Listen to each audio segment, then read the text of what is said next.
Welcome. Breaking news ఏంటంటే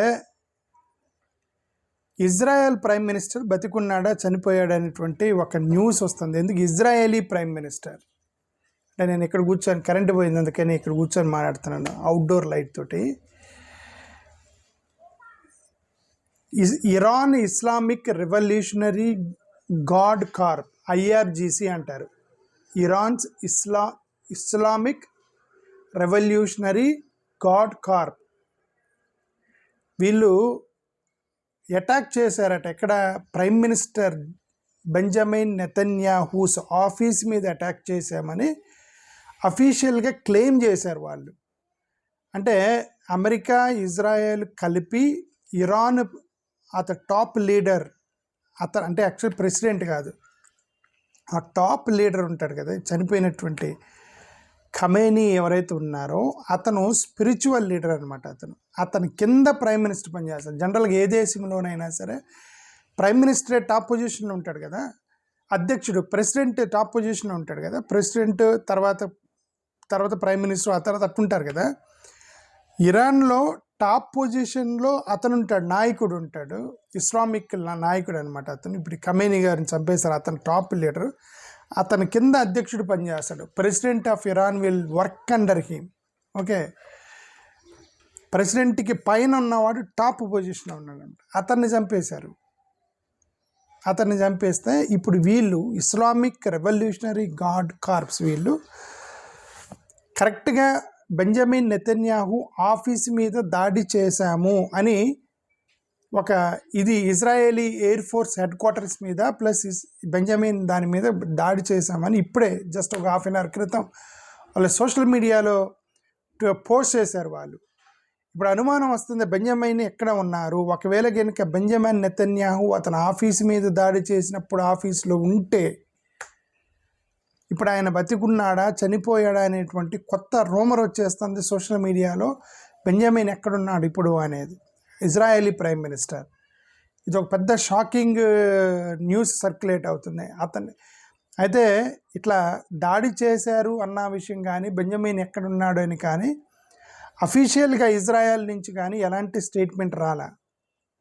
వీళ్ళు చెప్పారు, ఐఆర్జీసీ వాళ్ళు చెప్పారు, మేము అన్ఎక్స్పెక్టెడ్గా దాడి చేసాం. వాళ్ళు అన్ఎక్స్పెక్టెడ్గా మా నాయకుడు మీద దాడి చేశారు కాబట్టి మేము అన్ఎక్స్పెక్టెడ్గా చెప్పకుండా ప్రైమ్ మినిస్టర్ నెతన్యాహు ఆఫీస్ మీద దాడి చేశాము హెడ్ క్వార్టర్స్ ఎయిర్ ఫోర్స్లో అని ట్వీట్ చేశారు వాళ్ళు.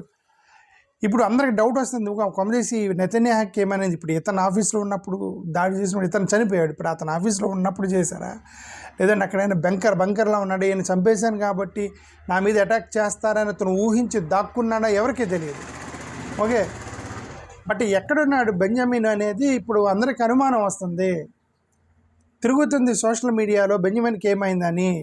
సో అది ఒక సర్ప్రైజింగ్ అండ్ షాకింగ్ న్యూస్ ఇప్పుడు సోషల్ మీడియాలో ట్రెండింగ్ అవుతుంది. ఒక అర్ధగంట నుంచి సాయంత్రం 4:30 గంటల నుంచి ఇప్పుడు ఇది 5:30 అయిందంటే 5 గంటల నుంచి తిరుగుతుంది. ఎందుకంటే 5 గంటలకు వాళ్ళు పోస్ట్ చేశారు, మేము అటాక్ చేసాం బెంజమిన్ నెతన్యాహు దగ్గర అని. అయితే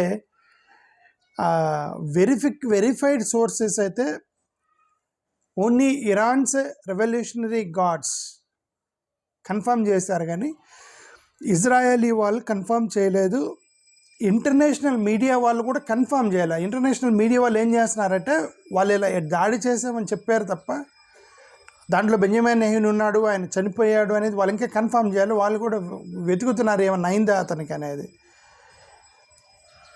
ఓకే, సో ఇప్పుడు అయతుల్లా అలీ ఖమేనీ అతన్ని చంపేశారు ఇజ్రాయెల్ ప్లస్ ఇద్దరిని చంపేసినప్పుడు మరి ఎందుకు ఇప్పుడు ఇరాన్ వాళ్ళు ఓన్లీ ఇజ్రాయెల్ మీదనే ఎందుకు వాళ్ళు దాడి చేశారనేది ఇప్పుడు ఒక అనుమానం. ఓకే, అమెరికా ఇజ్రాయెల్ కలిసి దాడి చేసినప్పుడు మరి ఓన్లీ ఇప్పుడు ఇజ్రాయెల్ని ఎందుకు దాడి చేసినా అమెరికాని ఎందుకు దాడి చేయట్లేదు ఇరాన్ వాళ్ళంటే మీకు తెలిసి టెక్నికల్గా వాళ్ళు ఇజ్రాయెల్ మీద దాడి చేయగలరు తప్ప ఈ అమెరికా మీద చేయలేరు. ఎందుకంటే అమెరికా చాలా దూరం ఉంటుంది వాళ్ళకి. ఇరాన్ యొక్క మిస్సైల్స్ అమెరికా దాకా రీచ్ అవ్వమని చాలా వేల కిలోమీటర్ల దూరంలో ఉండేది అమెరికా. వాళ్ళు అమెరికాని దాడి చేయాలంటే అమెరికా దగ్గరికి వెళ్ళి దాడి చేయాలి, వాటర్ ద్వారా వెళ్ళి దాడి చేయాలి. ఇజ్రాయెల్ అనేది పక్కనే ఉంది, వాళ్ళకి పక్కనే ఉంది కాబట్టి వాళ్ళు జస్ట్ ఒక లాంగ్ మిసైల్ పెట్టుకొని వాళ్ళు కొట్టగలుగుతారు. ఓకే, బట్ మోరోవర్ వీళ్ళకి టెక్నికల్గా, ఐడియాలజికల్గా, స్ట్రాటజికల్గా ఎనిమీ ఎవరంటే వీళ్ళే. ఎవరు? ఇజ్రాయేలీలు వాళ్ళే. టెక్నికల్గా వీళ్ళు ఏమంటారు, ఎనిమీస్ వాళ్ళకి. ఇప్పుడు వీళ్ళు ఏం పోస్ట్ చేస్తున్నారంటే, అతను ఒక టెర్రరిస్ట్ అని పోస్ట్ చేస్తారు. ఇక్కడ చూడండి ఏమని పోస్ట్ చేశారు వీళ్ళు. The office of criminal prime minister of Zionist regime అని రాశారు. ఎవరు? ఈ ఐఆర్జీసీ వాళ్ళు.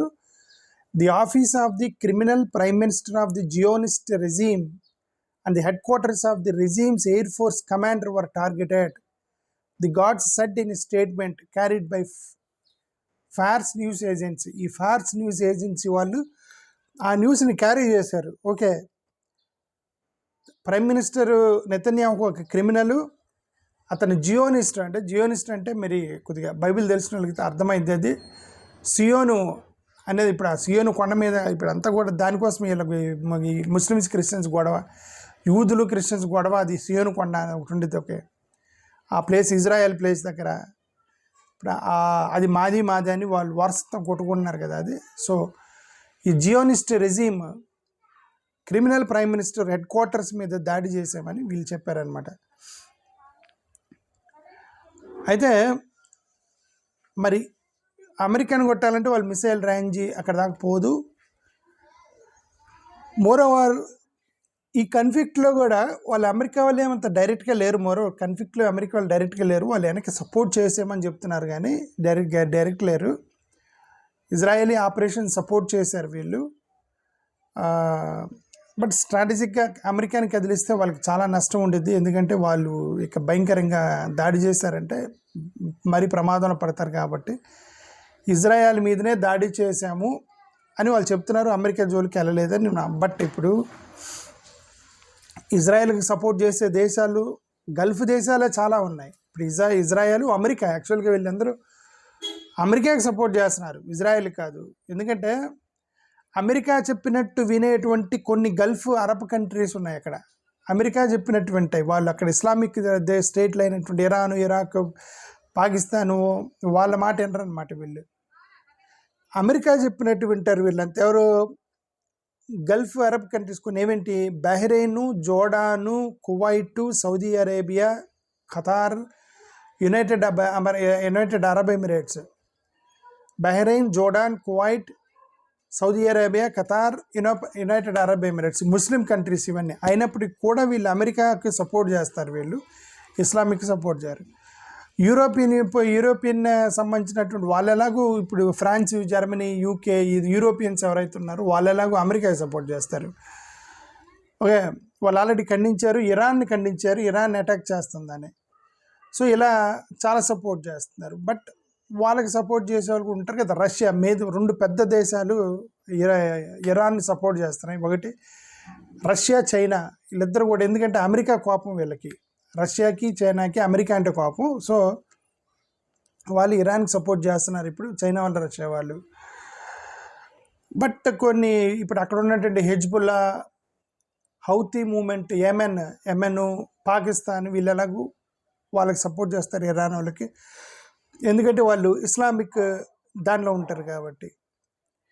ఇప్పుడు 2 దేశాలు మాత్రం న్యూట్రల్గా ఉన్నాయి. ఒకటి యూరోపియన్ యూనియన్ ఇన్స్టిట్యూషన్స్ కొన్ని ఉన్నాయి. యూరోపియన్ యూనియన్ ఇన్స్టిట్యూషన్స్, అదే ఆ పక్కన ఉన్నటువంటి యూరోపియన్ యూనియన్లో చాలా జర్మనీ ఇట్లాంటి చిన్న దేశాలు, యూరోపియన్ EU దేశాలు ఉన్నాయి. Plus India. ఈ 2 కూడా న్యూట్రల్గా ఉన్నాయి. ఇండియాను, యూరోపియన్ యూనియన్స్ న్యూట్రల్గా ఉన్నారు. ఇది 3వ ప్రపంచ యుద్ధానికి దారి తీసే సిచ్యువేషన్స్ కనిపిస్తున్నాయా లేదా మనకైతే తెలీదు. But what all I wanted to say ఏంటంటే, నేను మీకు అది చూపించేవన్న న్యూస్ కరెంట్ పోయింది ఇంట్లో. సో నేను ఎందుకని చెప్తున్నాను, ఇరాను ఐఆర్జీసీ వాళ్ళు నెతన్యాహు ఆఫీస్ మీద దాడి చేశారు. అతనికి ఏమైంది, బతికున్నాడా, చనిపోయాడా అనేటువంటి క్వశ్చన్ మార్క్ తోటి సోషల్ మీడియాలో తిరుగుతున్నాయి. అది విషయం. Let us hope nothing happened to Netanyahu. Let's wait and see what happened to Netanyahu. Thank you. Namaskar.